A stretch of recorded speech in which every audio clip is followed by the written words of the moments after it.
Now, because of the reasons I've outlined, I'm therefore taking Zimbabwe out of your sphere of influence, Russia and China, and putting it right under the influence and partnership with the free world. There is a reason why the free world is called a free world, because the citizens of countries that belong to the free world are free, but the citizens of countries that are outside the free world are not free. Even if the economies of these countries might do well, it will just for the kleptocratic few, just like in China and in Russia. The Chinese miracle, as I've alluded, has largely been influenced by Western capital, the same capital that China is fighting today. And the Russia that fought the liberation struggle in Africa against the British Empire did not do so with the intentions of setting Africans, or in particular Zimbabweans, free, but did it with the intention so that they can have a hegemony over the Africans, and in particular the Zimbabweans, and begin to extract the nation's resources on a large and rampant scale, ignoring the growth of the economy within the broader scope of things. Therefore, my verdict is that under the British colony, Zimbabwe had a stable economy, employment creation, unemployment levels were very low, and economic growth was sustained, and our currency was stable.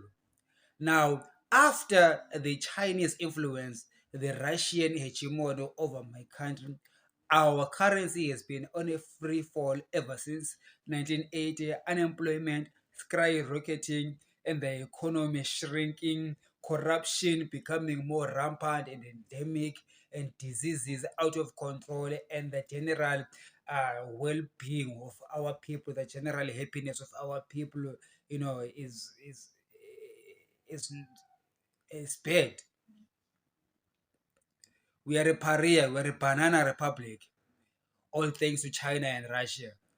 Right now, Mnangagwa and the Russians and the Chinese are looting Zimbabwe dry, and Putin just doesn't care. That is why, Putin, I am judging you, you and China.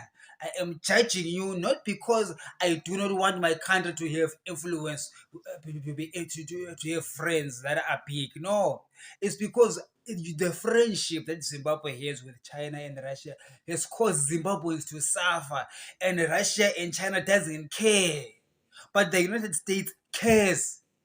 Washington cares about what their friends do to the citizens, to their own citizens.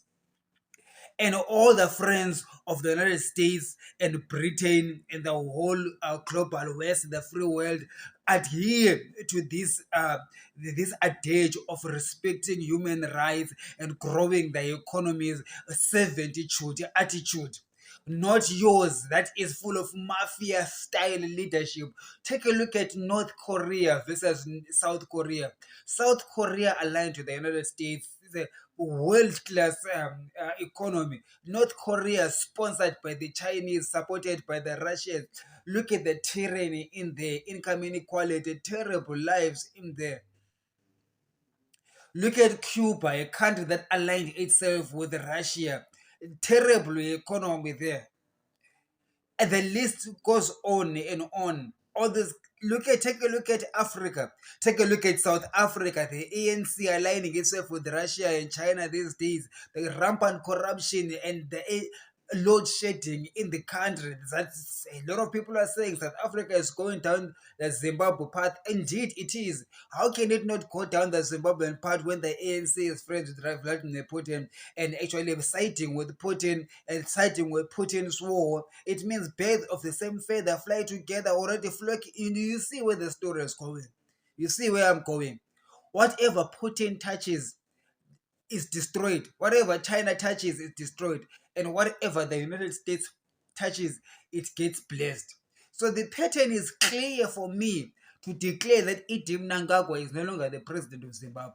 He can be up there wearing the scarf and whatever, but I have declared him that he is no longer my president. I am the president of Zimbabwe.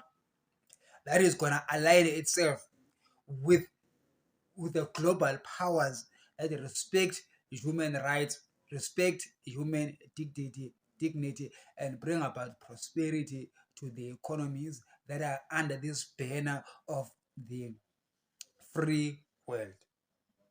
All is good.